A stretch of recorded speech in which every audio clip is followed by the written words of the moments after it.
Hey, what's up? It's Logan, the drunken metalhead who muses sometimes. I saw that the YouTuber Wyatt is having a contest where he's giving away some pretty sick 10 LP Bethlehem Box Set. I actually have not really listened to Bethlehem before, but I've heard, of them talked about heavily in the community, and Hush Tones as being one of the better depressive suicidal black metal bands, one of the originators really of that whole type of music. So I'd be game for winning it. And also, Wyatt is probably one of the original YouTubers that I started watching, 5, 6, 7 years ago? I don't even know, man. It's been a bit. But wanted to show him some support too, since I do generally enjoy his content, and just really keeping up with him as a music fan has been cool, because he's got a wide variety of tastes, ranging from, of course, all kinds of crazy different types of black metal that I've never fucking heard before, to some interesting hip hop releases, and just all kinds of different genres and stuff. It's really what his collection covers, which I can definitely respect. So I wanted to do an entry. Thank you, Wyatt, and cheers.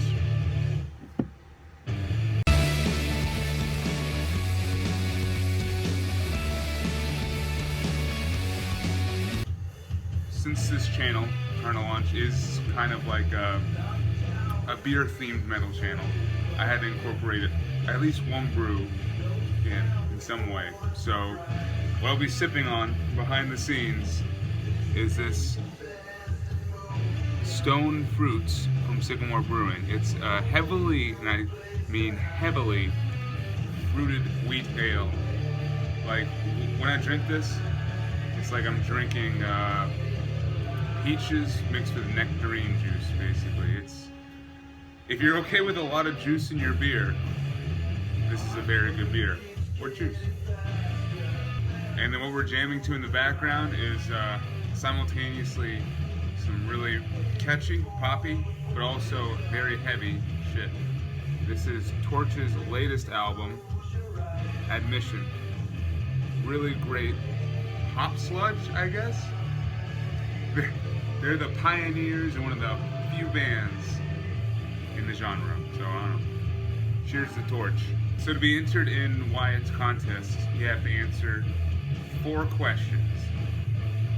So I'm gonna run through it and try to incorporate a couple albums from my own personal collection, just to make it more interesting. Starting at the top, question number 1 is, how did you get into vinyl collecting?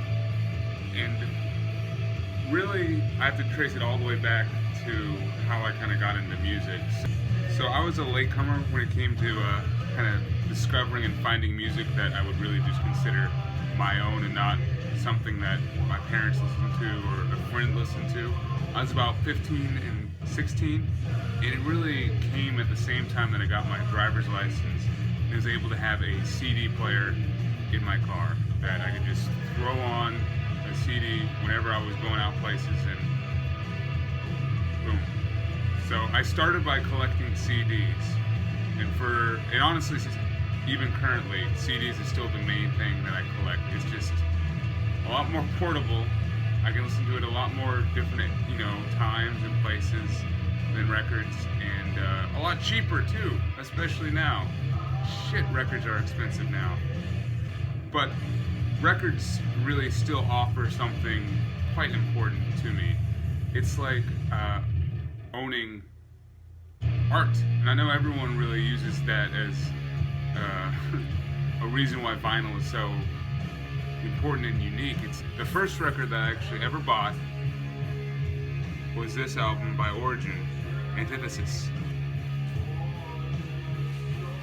And from the album cover to the record itself, I felt like I was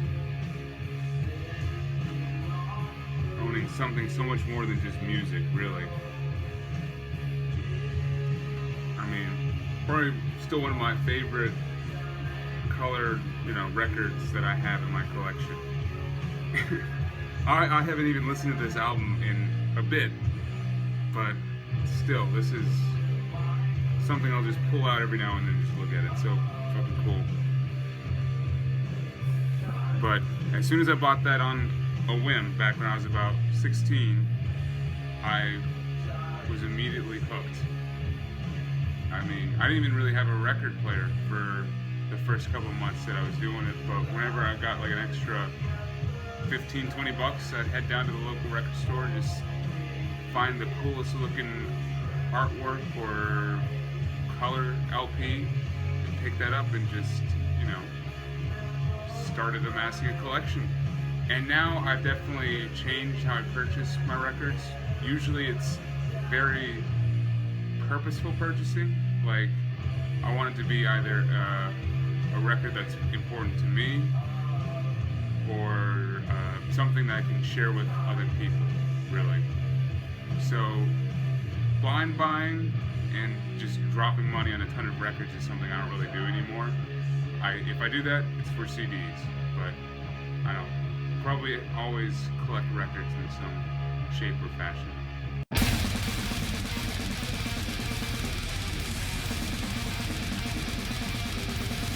The second question is, how do you explain your record collecting habit to other people, and how do you rationalize it? I don't. I just say I have a sickness. I have to have physical media in multiple formats of the same album, even though I can just stream it on Spotify.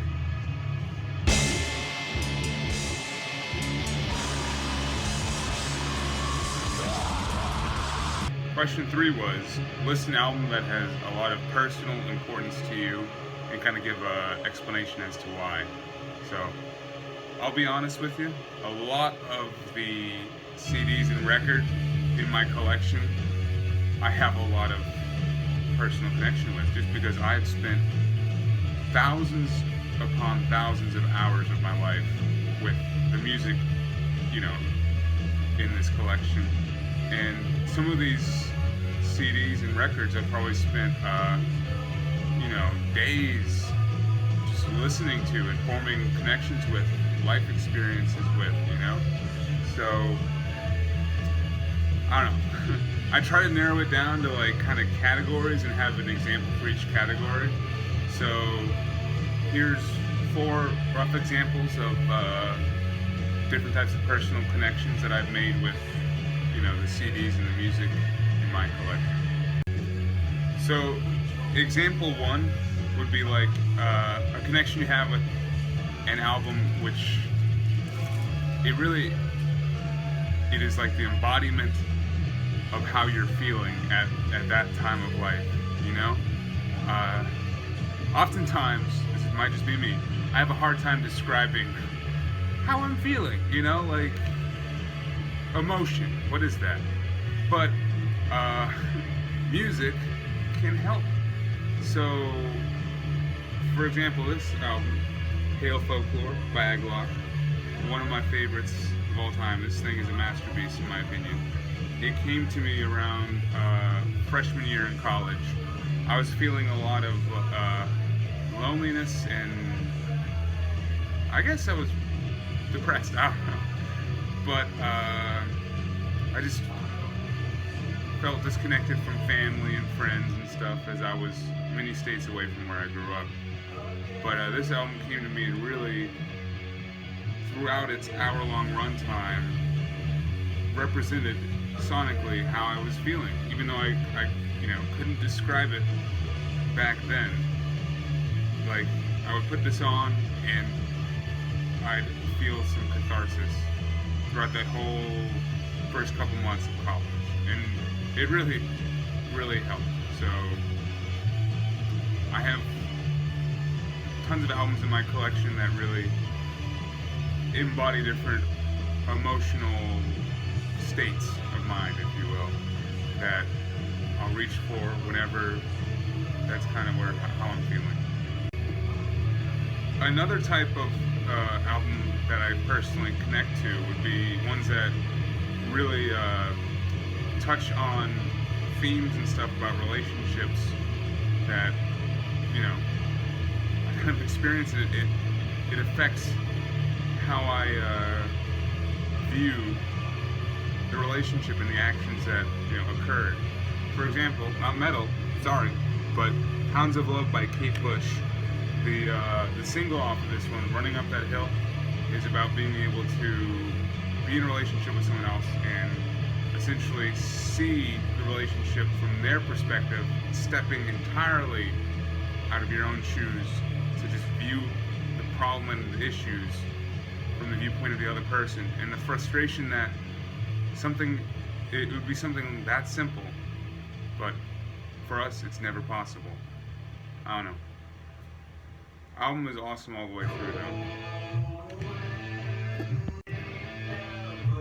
Another type of album that I personally connect to is really for no other reason besides the music itself. Like literally, the music just affects my mood mentally and really physically. I mean, for example, a lot of kick-ass death metal really just puts me in a perfect mood of feeling like an invincible motherfucker, if you will, and feeling like really like $1,000,000, you know, when I'm jamming to it, either, you know, working out, going on a run, or just day to day.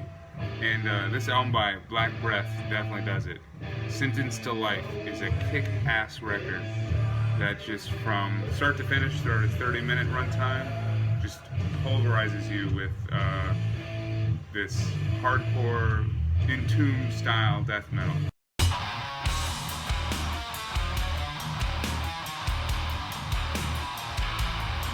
Fourth and final question. Do seasons affect how you listen to music? Definitely.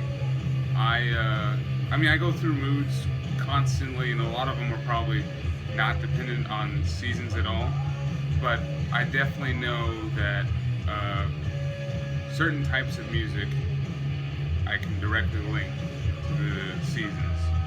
So, starting with winter, as cliched as it is, I mean, it's cliche for a reason, black metal and winter are synonymous.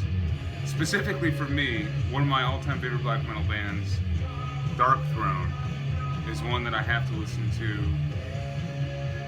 constantly throughout the months of really December to February. Specifically when it snows. If it snows even like a tiny little pathetic excuse for a snow, I mean, I'm talking like a flurry, I have to put on a Dark Throne album, you know, headphones, and just go walking out in the snow, throwing up my invisible oranges and stuff. It's just a must. My favorite album to do that to is definitely Blaze in the Northern Sky.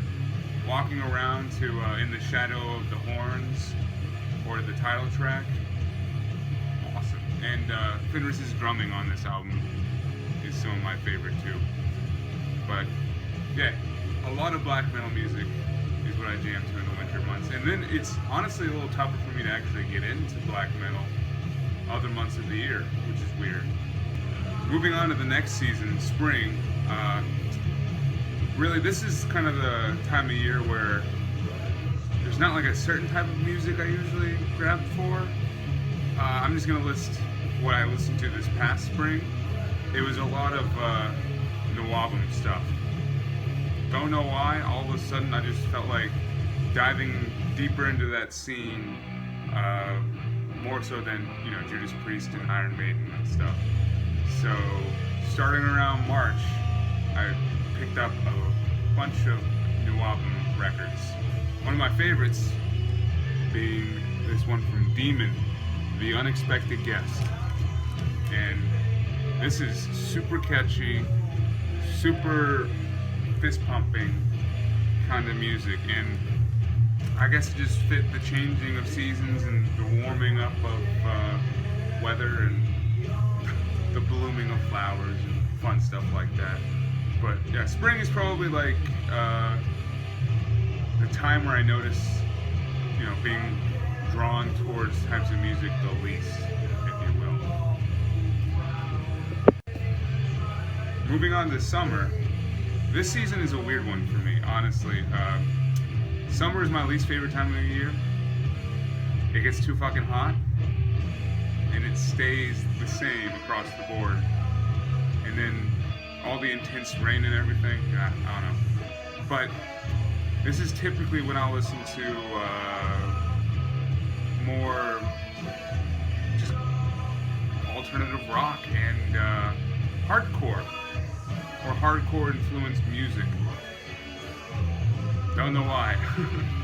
Maybe, I guess it's just good music for when it's hot, you gotta have the windows down, or you have a friend in the car who does not want to listen to, immolation for some reason. You can put on one of these types of records, and it's usually a safer bet. So, this past summer, which I guess is right now, some examples of this would be for alternative rock, and this is kind of an embarrassing one. Everclear, and this is their album Sparkle and Fade. So definitely like some kind of post-grunge alternative rock, very California themed, and just kind of really fun stuff, but with like a hint of somber depression, if you will. I mean, it talks about like drug use and breakups, shit like that. But I don't know, I was enjoying the kind of carefree attitude of this album this past summer for some reason. And then hardcore-wise, this Orange 9mm album has been kicking my ass with its just bounce riffs, kind of positive outlook, I definitely can get down with some hardcore between the months of May and I guess August, September. Alright, the last season is probably my favorite, fall. I absolutely love fall. I mean, trees changing color, the beer becomes the best of the year, stouts, Oktoberfests, great lagers, pumpkin beer. Music-wise, this is when sludge, stoner, goth rock really captures my attention. I mean, Halloween is my favorite holiday, so really anything that's wrapped up in that would be ideal for me to listen to. My best example of this, though, would have to be Baroness's Red album. This is, to me, fall in sonic form. It's a perfect album to talk about the harvest season, about death and, rebirth, I guess. But, I don't know. Baroness is a great band, and this is their best album. The Birthing, Isaac, Wanderlust, The Closer, Grad. Really every song off this is great. But, yeah, ultimate fall album right there.